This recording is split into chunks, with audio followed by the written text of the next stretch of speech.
Hello दोस्तों, A5 books में आपका फिर से स्वागत है। इस वीडियो में आप थिंक अगेन बुक से रीथिंकिंग की इम्पोर्टेंस को जानेंगे। थिंक अगेन बुक जिसे लिखा है साइकोलॉजिस्ट एडम ग्रांट ने।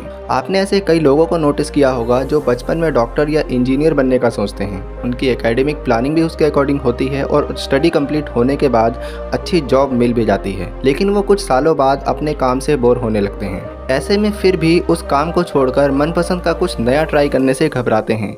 तो ऐसा क्यों होता है, जानेंगे इस वीडियो के एंड में। अगर आप भी प्रेजेंट काम से बोर हो गए हैं, लाइफ में नए अवसरों को एक्सप्लोर करना चाहते हैं, तो ये वीडियो आपके लिए यूजफुल होने वाली है, इसलिए वीडियो को एंड तक ज़रूर देखें। रीथिंकिंग का सीधा सा मतलब है फिर से सोचना। कहने का मतलब है आप जो काम कर रहे हैं उसके बारे में थिंकिंग करना कि क्या वो सच में आप पसंद करते हैं।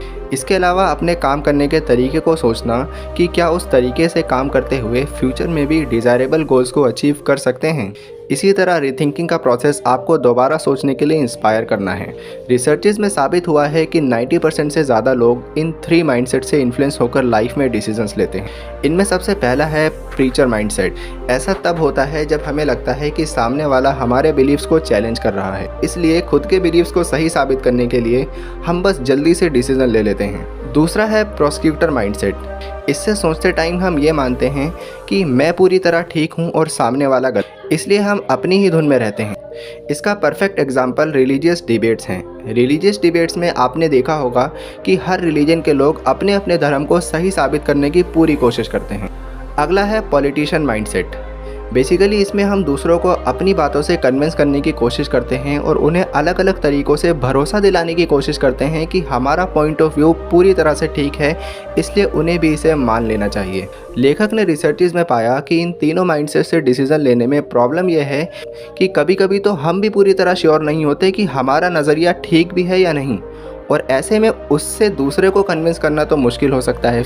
इसलिए कई बार तो लोग खुद ही प्रीचर और प्रोसिक्यूटर माइंडसेट के इन्फ्लुएंस में आकर ऐसे बिलीफ्स में फंसे रहते हैं जो शायद पास्ट टाइम में ज़रूरी थे लेकिन प्रेजेंट में उनका कोई रेलेवेंट नहीं होता।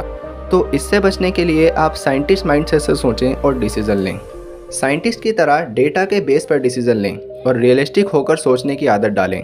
ध्यान रखें, साइंटिस्ट कभी भी अपने बिलीफ्स पर बेस्ड चीज़ों को सही साबित करने की कोशिश नहीं करते, बल्कि एविडेंस के बेस पर जो सही है उसे सामने लाने की कोशिश करते हैं। रीथिंकिंग ना करने की वजह से लोग अक्सर एक ही प्लान बनाकर आंख बंद करके उसे फॉलो करते रहते हैं, लेकिन अगर फेल हो गए तो ऐसे में आपका अगला स्टेप क्या होगा? अगर कुछ अनएक्सपेक्टेड हो जाए तो आप क्या करेंगे?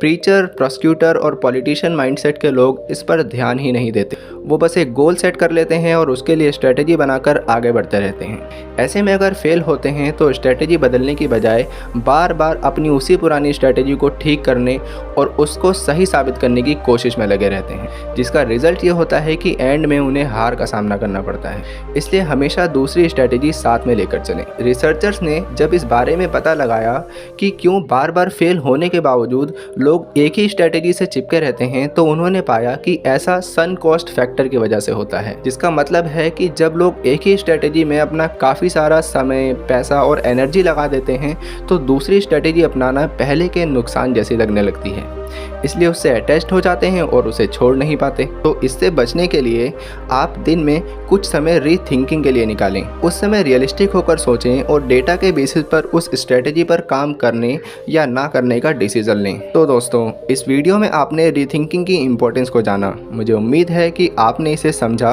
और अब इसे लाइफ के अलग अलग एस्पेक्ट्स में जैसे रिलेशनशिप और खुशी पर भी अप्लाई करेंगे और इनमें भी अपने डिज़ायरेबल गोल को हासिल करेंगे। कमेंट करके बताएं कि वीडियो कैसी लगी। वीडियो पसंद आई हो तो लाइक करके हमारे चैनल को सब्सक्राइब करें। जिसके लिए ये वीडियो यूज़फुल हो उसके साथ शेयर करें। हम मिलते हैं इसी तरह की एक नई वीडियो में। Wish you all the best.